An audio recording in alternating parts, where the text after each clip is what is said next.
So I'm going to make this really, really short.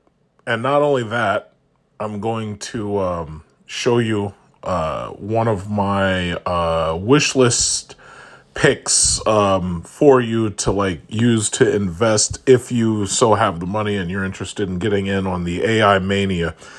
As you may know, Nvidia is due to report its earnings this week, and that has basically caused a lot of these news outlets to start making predictions and to start basically talking about Nvidia specifically, and then they roll it into other stocks that have to do with AI, right? So in this story, 9 hours ago, Yahoo Finance, they're saying Nvidia results more retail earnings, what to know this week. So they're saying an update from the AI darling of the 2023 stock market rally will highlight a holiday shortened week for investors because as Thursday and Friday are basically Thanksgiving Day. I don't know if the market's open Friday because that's Black Friday, but I would assume it is, but I'm not really sure. So I do know it's closed Thursday, but I don't know about Friday. Chip giant Nvidia their quarterly report is slated for Tuesday. So they're supposed to report Tuesday, while Lowe's, John Deere, Best Buy, and Zoom are also expected to release results. Now, I'm not going to really speak towards Best Buy and Zoom, nor am I going to speak about John Deere and Lowe's, but I'm fairly certain that Nvidia is going to meet their expected delivery.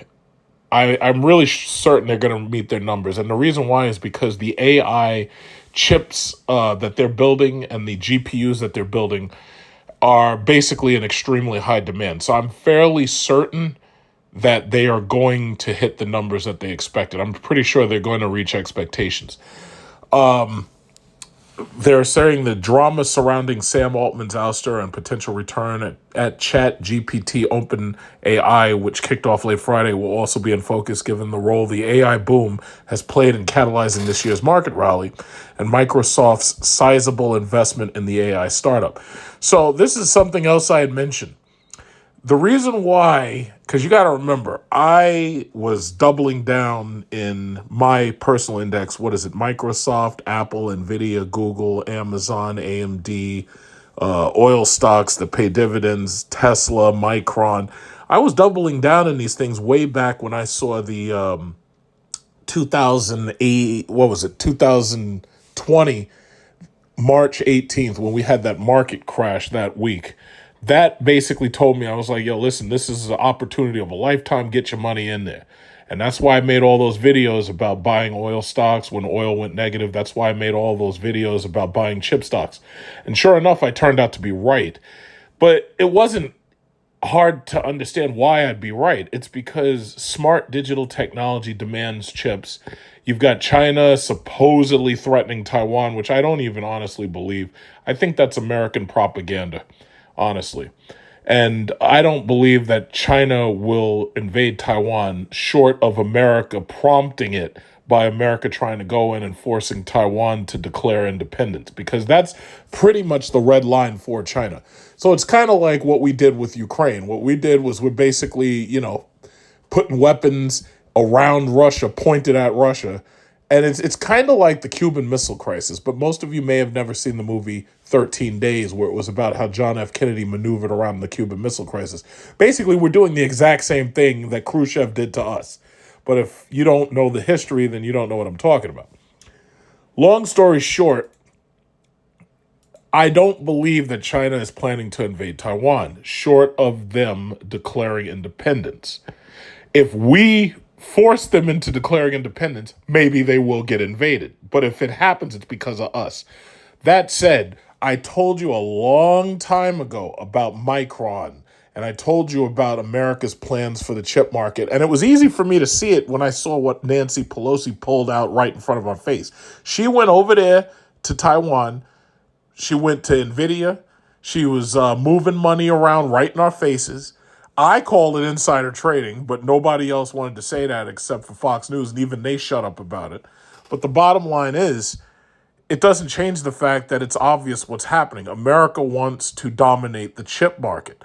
Now, I don't have a problem with that because if you really think about it in the long run, all of our technology is basically going to be digital. Everything. I mean, they've got freaking digital headphones, for God's sakes. They've got chips in the headphones. Everything's going digital. The stoves, the microwaves, anything that's not controlled by silicon chips right now will be. They're trying to put them in everything.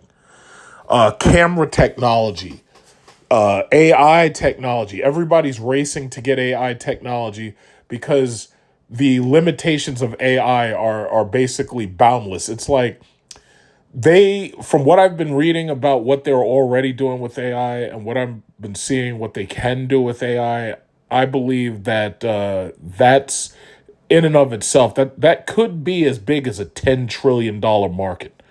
I mean, right now we already know it's worth $1 trillion because if you just look at the companies that are, invested in it, they're already mostly $1 trillion companies. I mean, you got Microsoft, Apple, and Nvidia alone.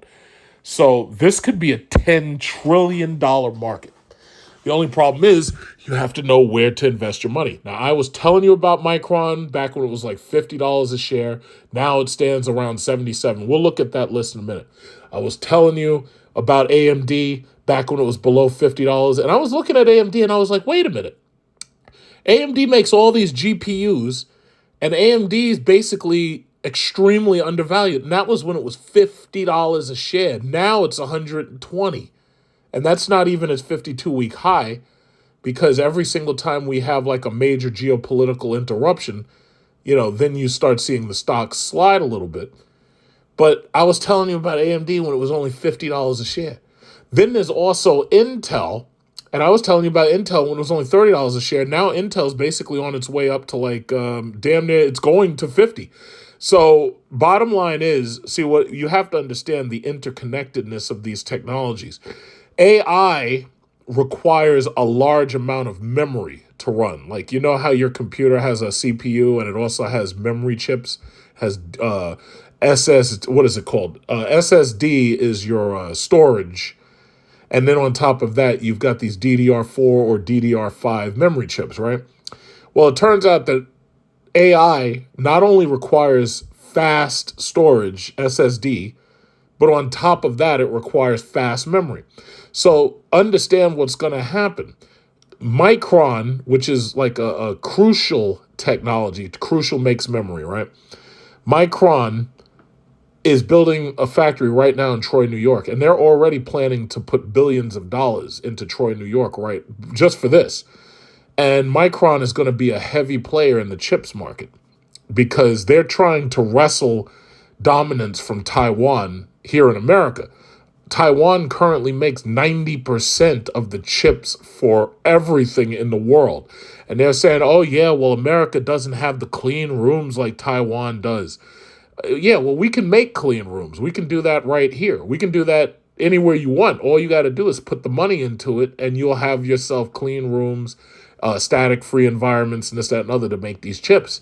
But the bottom line is, right now, it's still the ground floor. Even though Micron is like still in the 70s, and you got Intel hitting the 40s, and you got Microsoft is like in the hundreds of dollars. I think it's like 200 or 300 or something. The bottom line is you're still on the ground floor. So this is the reason why I've been talking about these things. And this is the reason why I've been saying, yeah, you need to buy these things. You need to hold them. And there's a lot of these stocks that they keep on talking about. So the stock price forecast is one of the big things. Now, you have places like the Motley Fool. I think these guys are mostly analysts, and I honestly have followed them for a long time, and they've never made any predictions that I didn't make already for myself. I think they're more like reactionary, but they're saying if you missed out on Nvidia, they talk about these other technologies you can get into like Palantir and Symbiotic. They were talking about other AI companies besides C3 AI and this, that, and other. But mostly to me, it's like their news is mostly like reactionary. Some of this stuff is even AI generated. Like in some cases, some of these journalists use Chat GPT and then they just add to it. And they get all of this data immediately just by asking Chat GPT. You can do that yourself. You can go to Microsoft Bing and you can type in, oh, gee, what's a good AI stock to buy? And it's going to come back and it's going to tell you everything about it. And it'll tell you the highs, the lows. It'll tell you everything about it. But for the most part, I already see Nvidia. I'm gonna hold that stock indefinitely. I have over what is it? In just one portfolio, I've got Nvidia, Google, Amazon together, Microsoft, Apple. It's like I'm going to hold those stocks towards retirement. I'm not selling anything. I don't anticipate needing the cash because I have plenty of cash myself. What is this? They're saying, will Nvidia stock break 550 before 2024? This is all conjecture. If Nvidia does surpass 550, chances are they're going to keep on going until they need to do another stock split if they feel they need to. And that might give people another chance to get in. But if you missed the first Nvidia stock split, it's like shame on you, because I told you multiple times about that stock split. I was like, yo, you need to get as much money as you can get and get in on that stock split. And the same thing went for Google. The same thing went for Amazon. The stock that I'm interested in splitting is Microsoft, because I would hope that they split the stock. I don't think they feel they need to, but it would be nice if they split the stock and gave, new investors a chance to put their money in. But it's obvious to me, this AI technology, the mere fact that you can type a sentence and the computer can return professional quality images just based on sentences is just amazing. It's like you could make picture books instantly. You can do in seconds what it takes weeks to do. It's just amazing. It's absolutely amazing. And that's why everybody is focused on this AI and everybody is putting their money into it. So again, I promised I wasn't going to make this long. I just put out another video about me waiting for my car. And that's another thing. And I'll end with that. There's something seriously wrong with GM. And first of all, America declared trade wars on China and Russia. A lot of our sheet metal for cars we were getting from Russia, and a lot of our circuitry and our chips and stuff we were getting from China. Now, it's very possible that we have a problem just like we had during the pandemic, where they didn't have enough chips in order to run certain parts of the cars, and therefore they couldn't release the cars. During the pandemic, if you bought a car that normally would have had heated and cooled seats, sometimes you didn't have the cooled seats, but you had the heated seats because they didn't have the chip to run the cooled seat. So therefore, they would give you like a refund on, just that portion of the car. There were other problems, navigation systems. There were problems with the engine computers. They just didn't have enough parts. And that's all because, first of all, you have this trade war with China. But then on top of that, you had factories that were closed down, and it basically shut down the entire supply line. So everything that, hadn't been built yet, you're going to have problems building it. Long story short, if they want me to believe that the reason why it's taking me so long to get my Cadillac Lyriq is that there's a problem with Super Cruise, then I don't believe that, simply because they released the debut edition models without Super Cruise active. And then using an over-the-air update, they were able to activate it. Not only that, the CT6 and the Escalade both came with Super Cruise, and it worked. So if those cars came with it and it worked, then why is it that now that I'm trying to get this electric car, why are you trying to tell me now that the feature doesn't work? That doesn't make sense. And even if that feature didn't work, you could always give me the car without that feature enabled and just update it later. So there's something seriously wrong. They've pushed back all of their electric models. Like this week, Cadillac mentioned the Cadillac Optic. So as you can see, here is the Cadillac Optic, which is basically supposed to be their electric vehicle replacement for the Cadillac XT4. And they're saying that it says GM Motors brand says the vehicle, which will be its fourth EV, will slot below the Lyriq midsize crossover, which starts around 59. So if the Lyriq starts around 59, then chances are then this Optic is going to be probably a little bit less expensive. But I would say that this thing is probably going to top out somewhere around $65,000 when you add all the features to it. Because see, what GM has been doing is they're gutting the features out of these cars, and then they're putting cars on these lots that nobody wants. I was talking to a salesman just the other day, because every single week I go to Cadillac and I'm asking, where's my car at? Because they told me 7 weeks ago it was going to be on a train shipped up here. 7 weeks ago. 3 weeks later, nothing.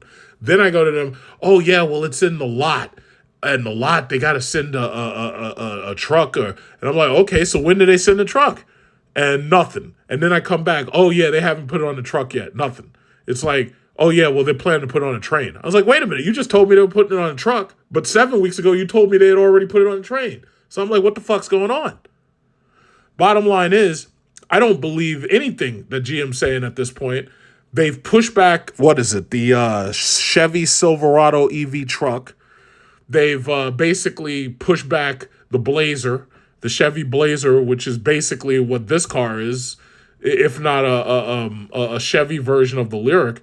So it's like you're getting no answers at all, and that's it. And I was talking to the dealer, and he was telling me, yeah, he just lost a sale to Kia's EV6. And I'm like, yeah, you know why? Because Kia put out exactly what they promised. They put out this car. It's got heated, cooled seats. I think the Genesis GV60 had heated, cooled, and some lumbar massage seats in it. But they put the cars out. BMW has the iX. They got the i4. They got the i5. They got the i7. Then you got Mercedes. Mercedes put out a slew of EQS products or EQ products. They got the EQB, the EQS, the EQS SUV, the EQE, the EQE SUV. So I'm like, wait a minute. GM's a larger manufacturer than these other companies. What's going on? So, you know what? I haven't gotten any real answers, and I don't foresee myself getting any real answers. They're talking about a Celestiq they want $300,000 for. I'm like, yo, listen, you're not going to tell me that you took a Lyric, you turned it into a car, and now it's worth $300,000. You're not going to tell me that. It's like, how are you selling this thing, and you think you're going to get $300,000 for a car? You know what? That's like telling me I don't want to sell it. It's like you're not a $300,000 car maker. So how the fuck are you making $300,000 cars? That's like if Toyota said, yeah, we're putting out the new Toyota RAV5 and it's $100,000. Ain't nobody paying $100,000 for no damn Toyota. Nobody in their right mind. But no. You're saying, no. We're going to make a Land Cruiser that's $300,000. It's like, what are you, crazy? That doesn't make any sense at all. That's basically you telling me, yeah, we have this car, we're showing it off, it's not a concept, it's a production, but we're going to set the price so hard that nobody can afford it. Doesn't make sense. So anyway, you know, that's my ranting and everything. So I'm just going to stop ranting because it just doesn't, nothing that they're doing makes sense.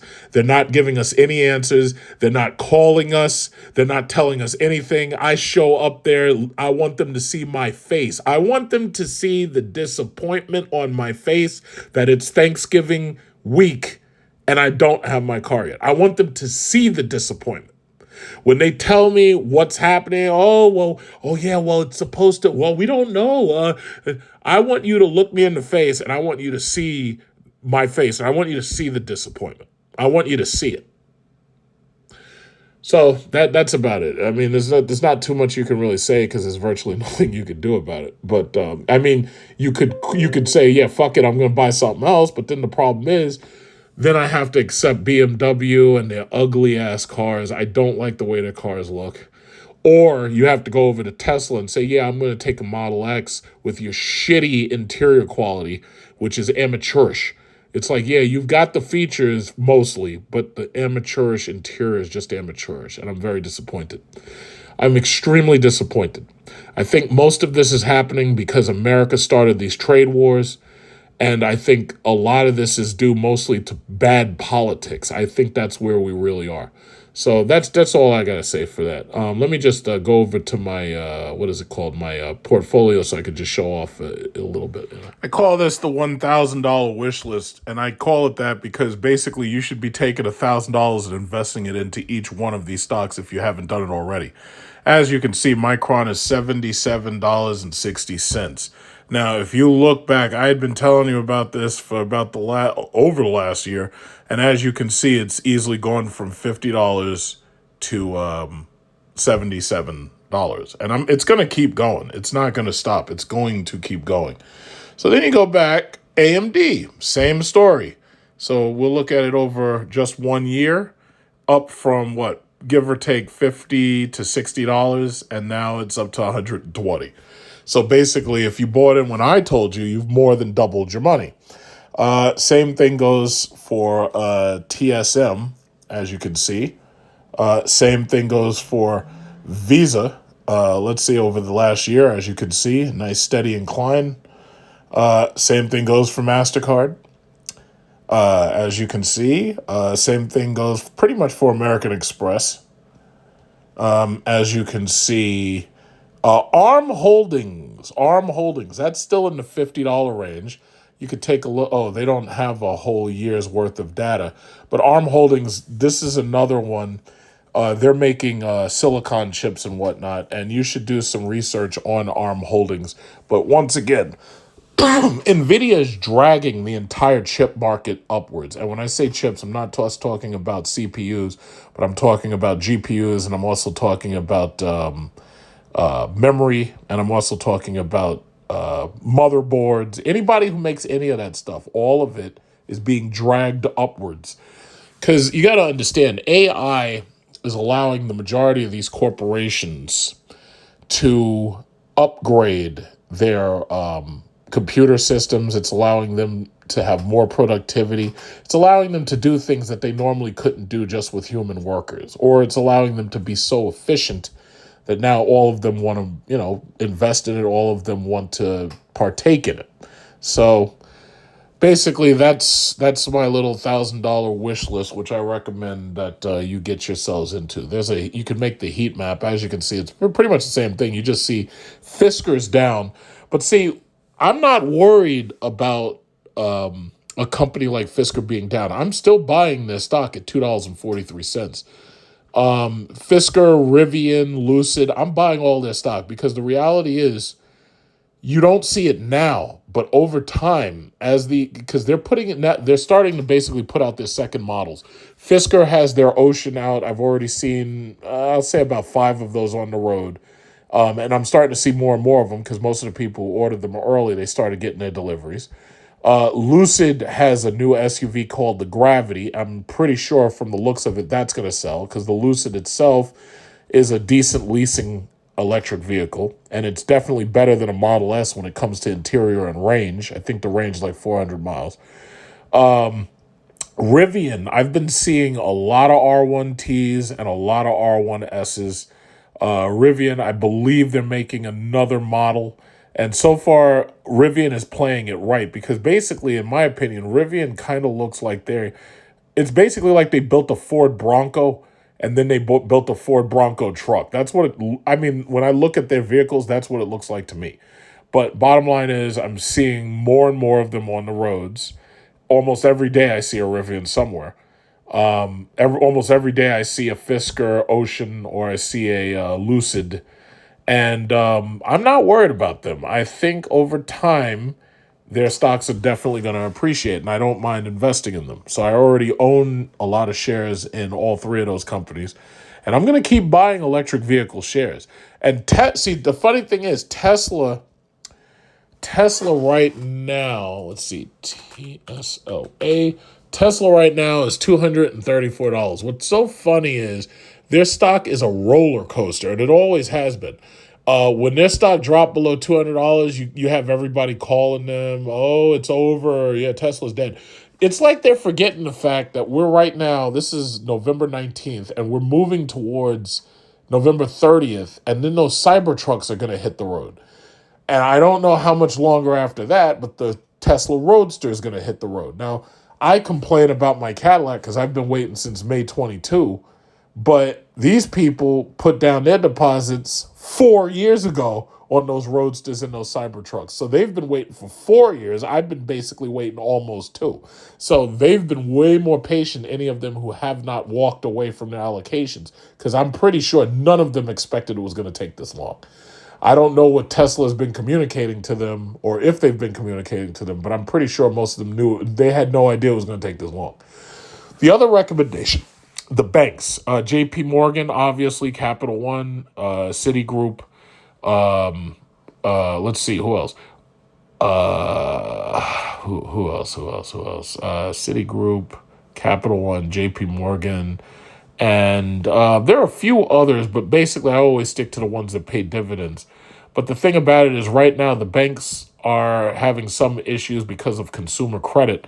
The bottom line is when you see their stocks decline, you should be getting in on them because the banks pay dividends. Same thing goes for oil. If you see parts of the energy market decline, you should be getting in on them because they pay dividends. And that's the bottom line. Buy and hold. The only money that you should be putting into the stock market is money that you absolutely don't need, and you don't need it right now. Like disposable income, if you so have any. So that's basically all I wanted to say. So I'm going to end this video because I did promise I was going to make it too long. But that's it for now. It's like I'm going to try not to remark too much more on the chip market because I don't want to sound repetitive. But when you watch the Nvidia earnings reports this Tuesday, I'm pretty sure they've met earnings, and I'm pretty sure that they're going to keep on moving up. And when they do meet earnings, chances are you're going to see the stock go up. I don't think there's going to be too many sell-offs because I think at this point, most of the people who are buying these shares, as long as they're not playing the options market, I think most of these people are holding. I think the only people who are really selling are these day traders. And even they're kind of losing money because every time they seem to short these stocks, especially Tesla, they end up missing out on gains. So we'll see what happens, but that's pretty much my prediction.